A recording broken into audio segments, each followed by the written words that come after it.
and welcome to Acoustics Derivations. In this video, we will be deriving the equation of state as we work our way towards deriving the wave equation for waves in a fluid. So the state equation, the equation of state, relates pressure, density, and entropy. So S is density here, and rho is entropy. Excuse me. S is entropy and rho is density. When losses are negligible,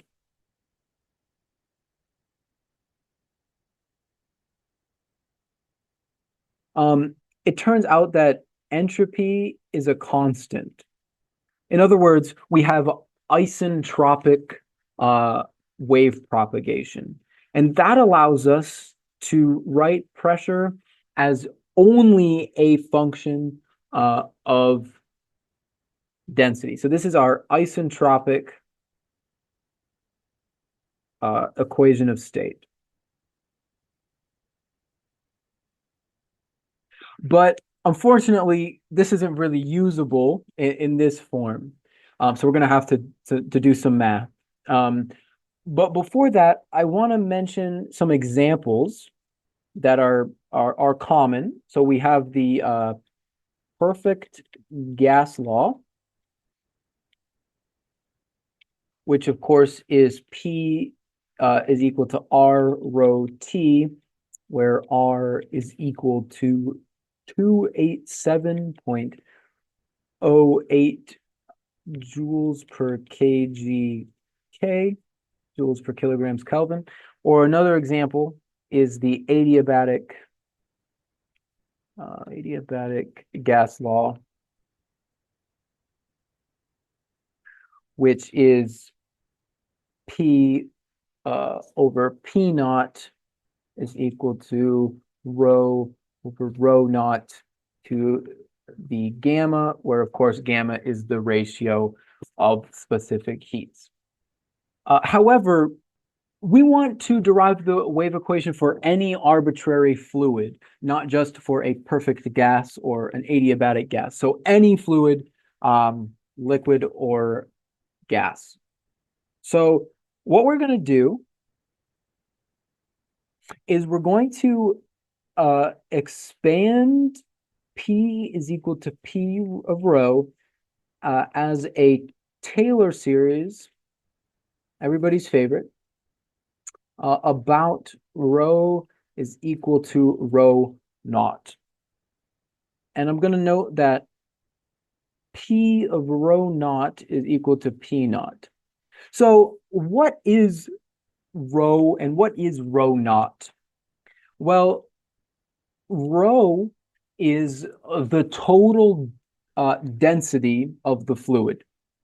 Rho naught is the ambient or static density of the fluid.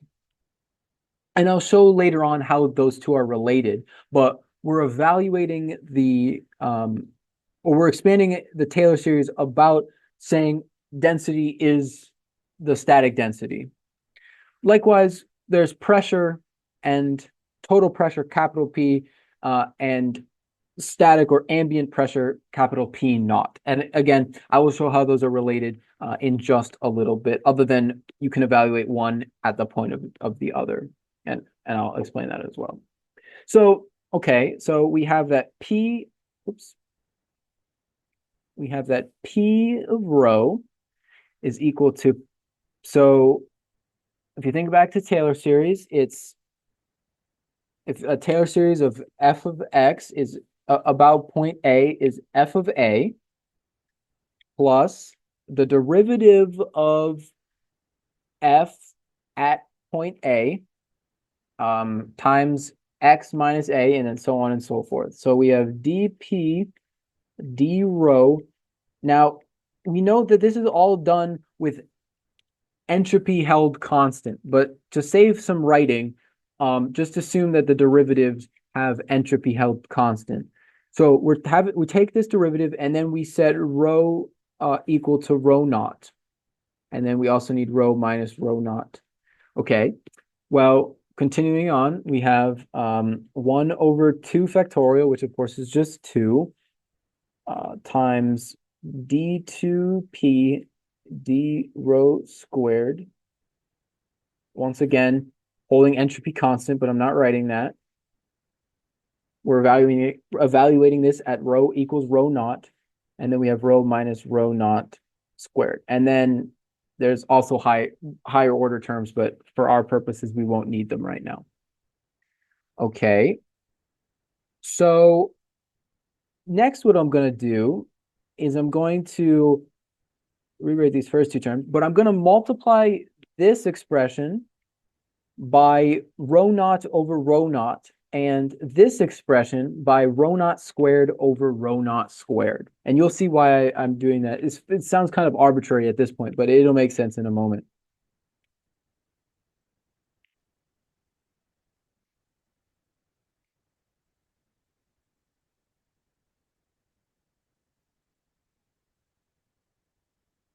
So multiplying by rho naught.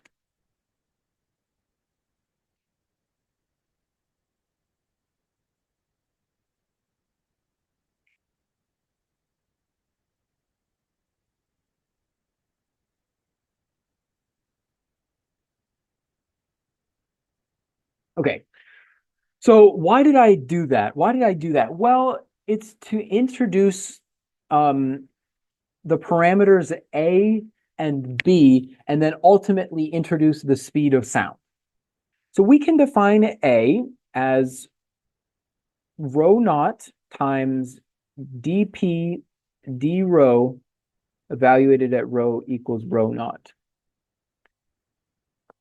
Now, A has a special name. It is known as the adiabatic bulk modulus of the fluid. Well, for our purposes, we just need to know that it's a parameter, A. Likewise, we can introduce B, which is rho naught squared times d2p d rho squared. Once again, evaluated at rho equals rho naught. So it makes a little bit of sense then that I introduced, or I multiplied and divide by rho over rho and rho naught, excuse me, rho naught over rho naught and rho naught squared over rho naught squared. Because I wanted to introduce these parameters. Now, we can also introduce something known as the speed of sound, everyone's favorite. The speed of sound squared is the derivative of pressure with respect to density holding entropy constant. Hello? Erase it? There we go. Holding entropy constant. Now, I've purposefully not included the evaluated at rho equals rho naught because that has a special name. That, when we evaluate this derivative at rho equals rho naught, let me write that quick.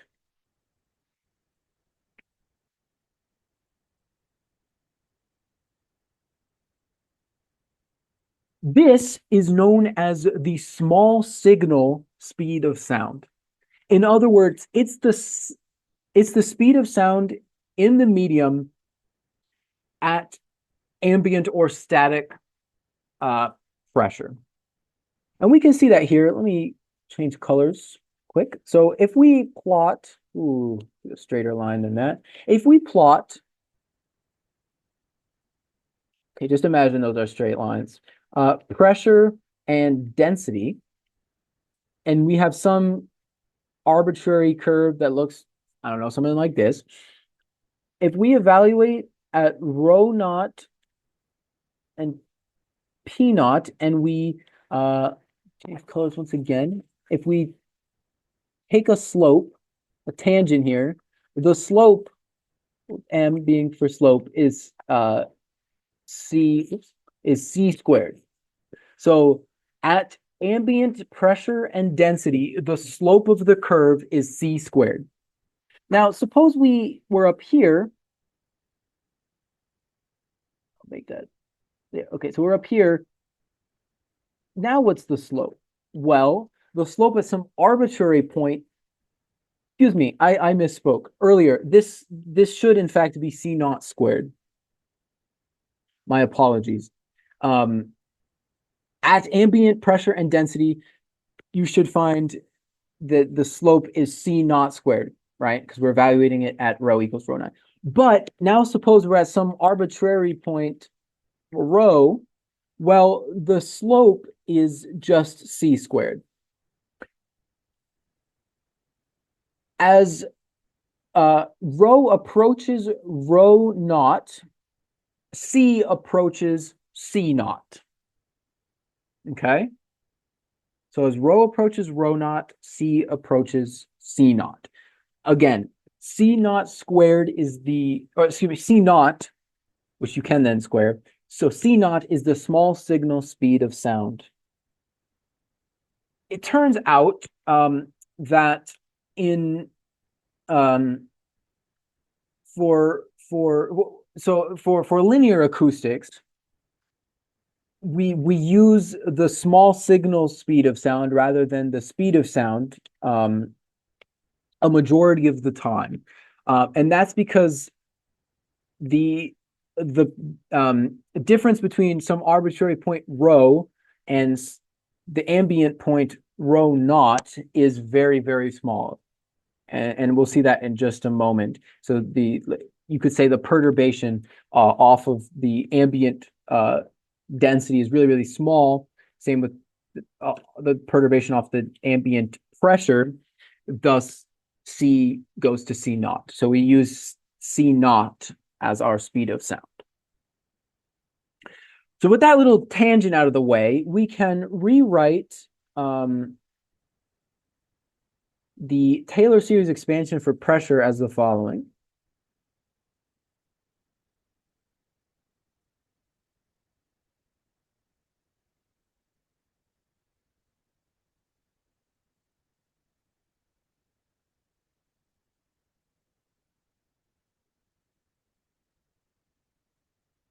Again, we have higher, so we have this expression here. Now, I've alluded to it a couple times, but we can consider some total pressure P being the sum of an ambient or static pressure P plus some perturbation pressure, which I'll call little p. Similarly, we can consider some static density as some, we can consider some total density as some static density plus some density perturbation. Now, the perturbation pressure and density are very, very small for linear acoustics, very, very small deviations from that ambient pressure or that ambient density, respectively. So these pressures and densities, these perturbation pressures and densities, I should say, in linear acoustics turns out to be very, very small perturbations compared to the ambient or static pressures and density. For example, normal speech is around 70-ish dB. The pressure for 70 dB is approximately 0.1 Pascal. So this would be the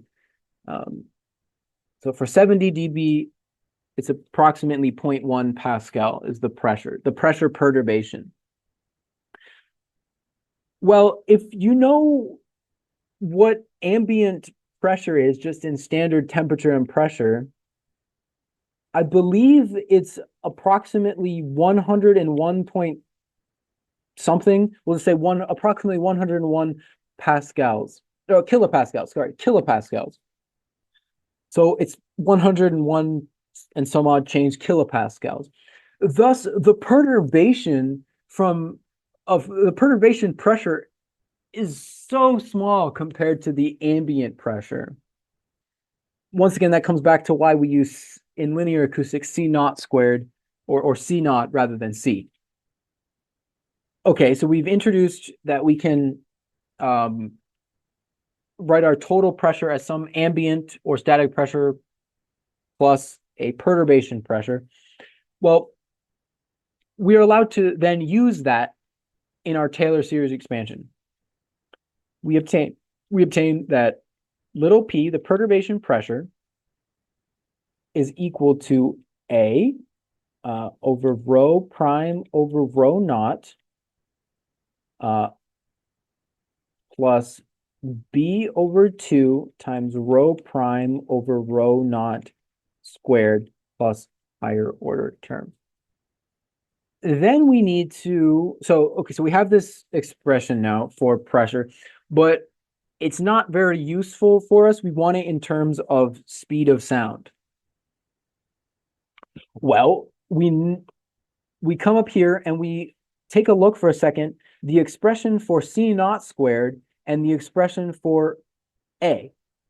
Well, it turns out that if you make the substitution, A is actually rho naught C naught squared. Okay, great. Let's then plug that in. P is equal to rho naught C naught squared, rho prime over rho naught plus B over 2 rho prime over rho naught squared plus higher order terms. Now we can cancel this rho naught here and this rho naught here, and we'll take out of everything a C naught squared rho prime. So we have that pressure is equal to C naught squared rho prime times 1 plus B over 2 rho naught C naught squared times rho prime over rho naught, again, plus higher order terms, which can be written as C naught squared rho prime times, oops, let me separate that just a little bit, rho prime 1 plus B over 2A, right? Because we have a rho naught C naught squared times rho prime over rho naught plus, and then higher order terms. And again, this is equal to P. So this is the equation of state that we will use to derive the wave equation. Now, I want to quickly bring mention to this parameter B over 2A, or in particular, B over A. Let me make that A a little bit neater. B over, okay, well, let me try one more time. B over A is a parameter of nonlinearity. In fact, it's the first, it characterizes nonlinearity for an isentropic fluid. Now, we will, when we derive the wave equation, we will set, or we will only take the first term here, C naught squared rho prime, because we'll assume that the perturbation pressure is really, really small. Thus, the wave will not, or the wave equation will not have any nonlinearity built into it, and thus the wave, as it propagates in the linear regime, will not be nonlinear. So that concludes the end of this video. Thank you.